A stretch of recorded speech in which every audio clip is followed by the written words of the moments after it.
지식재산가 세상 이야기를 전해드리는 방구석 유튜버 김기환 TV. 예, 안녕하세요. 김기환 TV의 김기환입니다. AI와 지식재산 그 15번째 시간으로서 IBM 왓슨으로 대표되는 AI 의료 이 AI 의료 기술에 대한 얘기를 좀 해보려고 해요. AI로 일단 암 유전자 분석이 된다는 점이 굉장히 좀 획기적이다. 그리고 이제 IBM 왓슨이라는 게 굉장히 파격적인 AI 기반의 의료 시스템이고 이걸로 인해서 암 진단에 대해서 혁신이 지금 참 찾아오고 있습니다. 그 내용을 좀 살펴보고 소개해 드리도록 하겠습니다. 일단은 우리나라의 한국 AI 의료의 현재 수준에 대해서 좀 알려드릴 필요가 있는데, 한국에서는 이제 뭐 정부하고 민간 이제 협동을 해서 닥터앤서 2.0이라는 거를 의료 AI를 굉장히 좀 열심히 개발을 하고 있습니다. 이 AI 정밀 의료 솔루션이고요. 21년도부터 시작이 됐고 무려 30개 병원 그리고 이제 19개 정보통신 기술이 협업을 하고 있다. 우리나라에서는 나름 이제 굉장히 좀 신경을 많이 쓰고 있는 대표적인 AI 의료기술 사업이다라고 이해를 하시면 될 것 같고, 폐렴, 간질환 등 12개 질환을 대상으로 AI 의료 소프트웨어 24개를 개발해서 이거 통해 가지고 의료 서비스의 질을 개선한다. 그리고 결정적으로 의료비 절감한다. 비용 절감.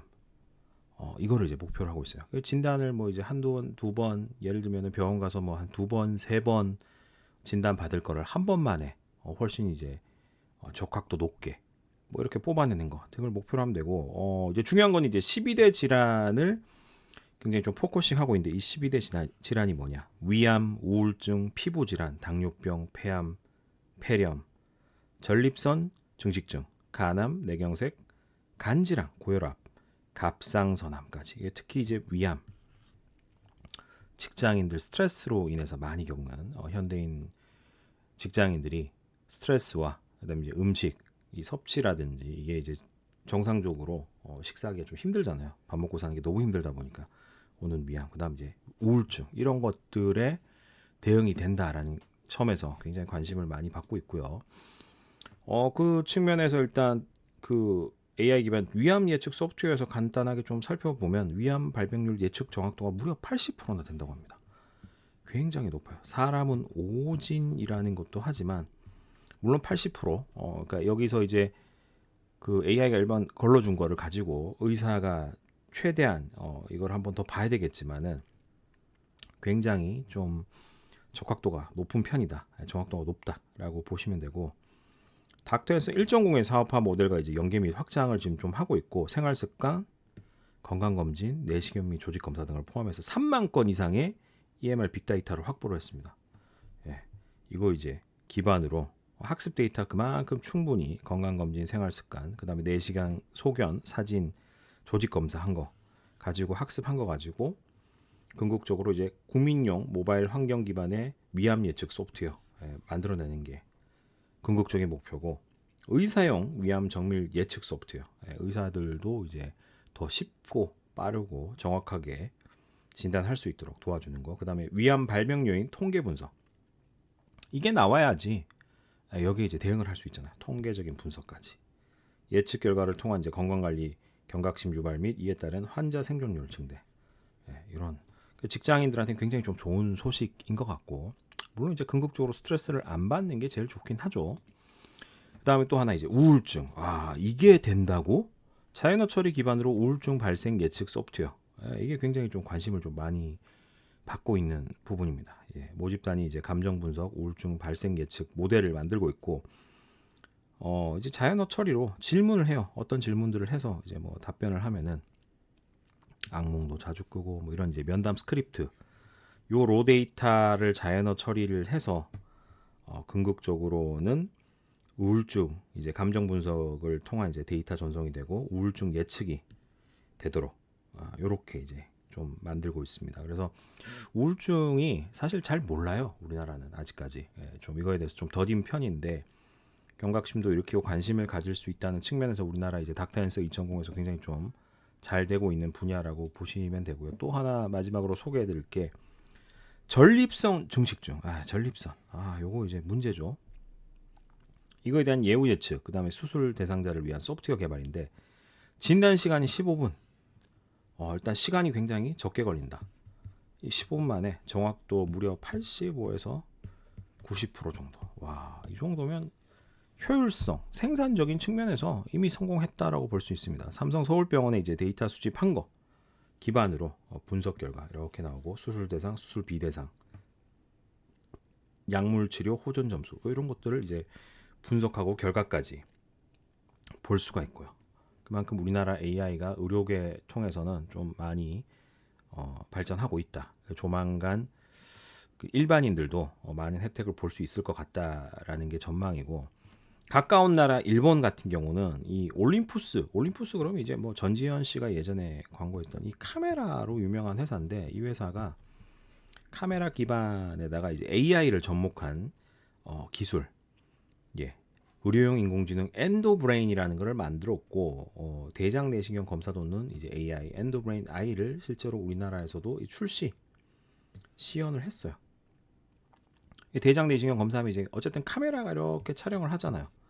요거 보면서 촬영되는 영상에서 이제 색깔이라든지 이런 조직을 보고는 실시간으로 암 여부 판단하는 이제 소프트웨어. 실시간으로 암 여부를 판단한다. 사진에 비치는 이제 풀립이 종양성인지 비종양성인지 자동으로 판별한다. 막강합니다. 일본이 우리나라보다 이제 AI적으로 앞서 있는 게 되게 많거든요.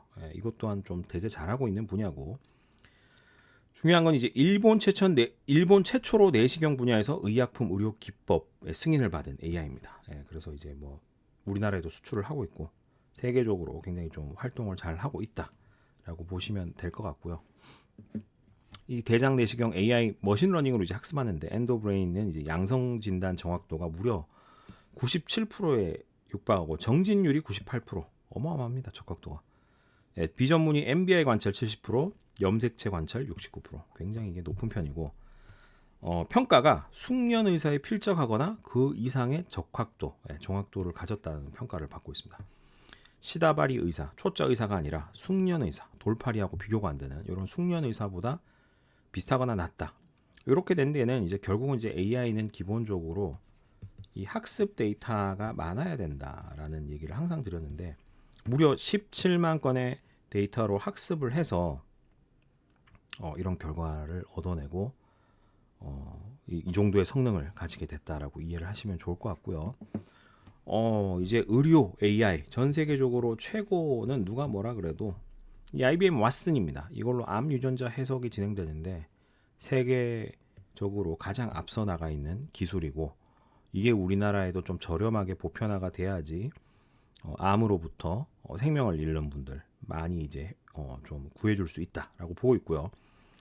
2016년 거의 뭐 10년에 가까워요. 한 8년 전에 동경대 의과대학 연구소에서 60대 여성이 특이 백혈병 증세를 이제 걸렸는데, 이거를 진찰 개시한 지 10분 만에 이거를 발견했습니다. 대박이죠. 10분 만에. 그만큼 로데이터 많이 집어넣었을 거라고 보고, 획기적인 진료가 이루어져 이제 언론에 대대적으로 보도가 됐습니다. 무려 2천만 건에 해당하는 의학 논문을 학습한 인공지능 왔어요. 그러니까 앞에 17만 건이라는 숫자랑 2천만 건, 와, 게임이 안 되죠. 그러니까 AI의 수준이 고도화가 되려면 로 데이터, 학습 데이터가 얼마만큼 일단 많았냐, 이게 중요합니다. 이게 이제 첫 번째인데, 2천만 건의 논문을 학습했다는 측면에서 필적할 AI가 없다. 그리고 이제 중요한 거는 왓슨이 이제 학습한 내용을 토대로 담당 주치의에게 적절한 치료 방법을 추천했고, 의사는 치료를 또 진행해서 여성 환자가 완치됐다. 10분 만에 발견하고는 치료 이렇게 하세요라고 가이드까지 줘서 완치했다. 이게 대박이죠. 이게 2016년도 얘기입니다. 이때부터 IBM 왓슨이 상한가입니다.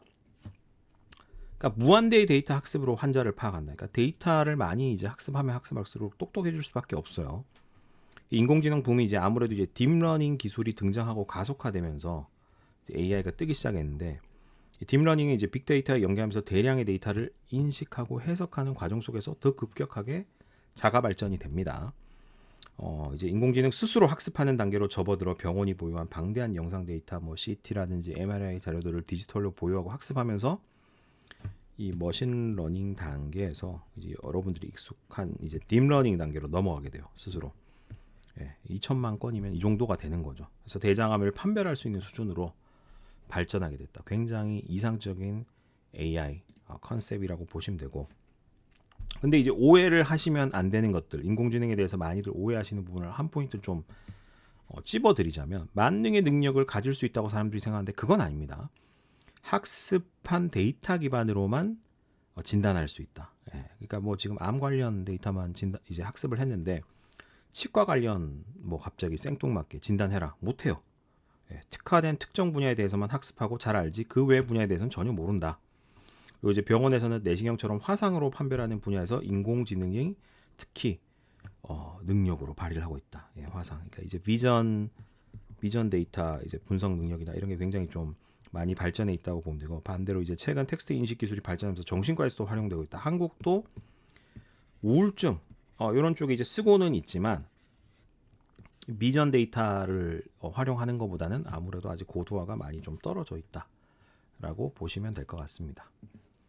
조만간 어쨌든 AI 닥터와 인간이 공존하는 미래가 올 거라고 보고 있어요. 가까운 미래에 올 거라고 보고 있고, 세계적으로 이제 의사가 부족한 지역에서 유용한 의료 수단으로 활용될 것으로 추정하고 있습니다. 의료 테스트에서 상당히 높은 성적을 이제 거두고 있고, 영국에서는 이제 2018년도에 MRCG 테스트에서 81% 스코어를 받았는데, 이제 MRCG가 뭐냐?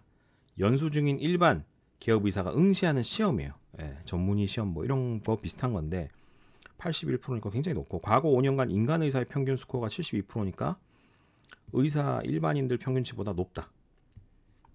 예, 보시면 되고, AI 닥터가 이제 본격적인 AI 의료의 시작으로 전 세계적으로 좀 보고 있습니다.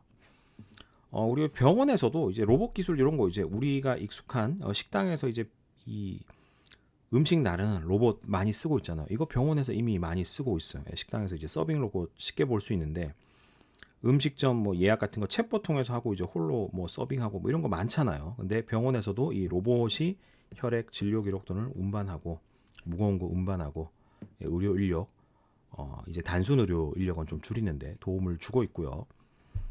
예를 하나 드려드리면, 이제 일본 성 마리안나 의과대학병원에서는 로봇 이제 배달 로봇 릴레이를 도입을 해서 의료 종사자 업무 부담을 덜어주고 있습니다. 이제 실제로 알아봤더니 간호사나 이제 의료 업무를 하는 보조하시는 분들이 잡무가 많더라. 특히 이제 뭐 약재 운반하고 이런 게 잡무가 많더라.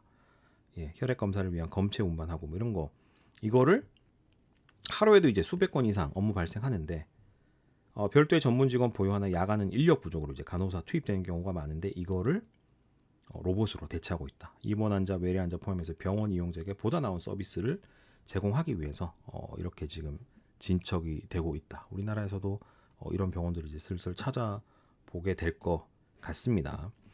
병원에서 이제 혈액 운반하는 로봇, 이거는 이제 보편화가 될 건데, 약재, 검체, 항암체 운반 시 남겨야 하는 기록 업무의 효율을 위해서 누가 언제 어떤 약을 누구에게 등을 기록을 남기는데 꽤나 많은 시간을 보통 쓰고 있어요. 근데 AI 로봇이 이게 적용이 되면서 업무의 효율화, 일하는 방식이 굉장히 좀 개혁되고 있다. 그리고 AI 로봇에 이제 병원 내부 지도 정보를 입력하고, 건물 내부 다양한 센서들과 이제 정보를 주고받으면서 이동 목적지 이제 도다시 간호사실에 전화 걸어서 도착 알림을 준다든지, 이런 식으로 사람하고 긴밀하게 좀 효율적으로 일을 하는 체계가 만들어지고 있고, 이게 점점 보급화가 되고 있다라고 이해를 하시면 될 것 같아요. 그래서 이번 시간에는 IBM 왓슨으로 대표되는 AI 의료에 대해서 우리나라 현황, 그리고 일본에서 좀 잘 나가는 시스템, 그리고 이제 글로벌적으로 제일 잘 나가는 IBM 왓슨 사례를 살펴보면서 조만간 우리나라도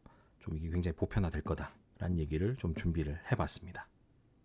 지금 바로 김기한 TV 멤버십에 가입하여 발명가 지식재산 대중화에 함께하여 주십시오.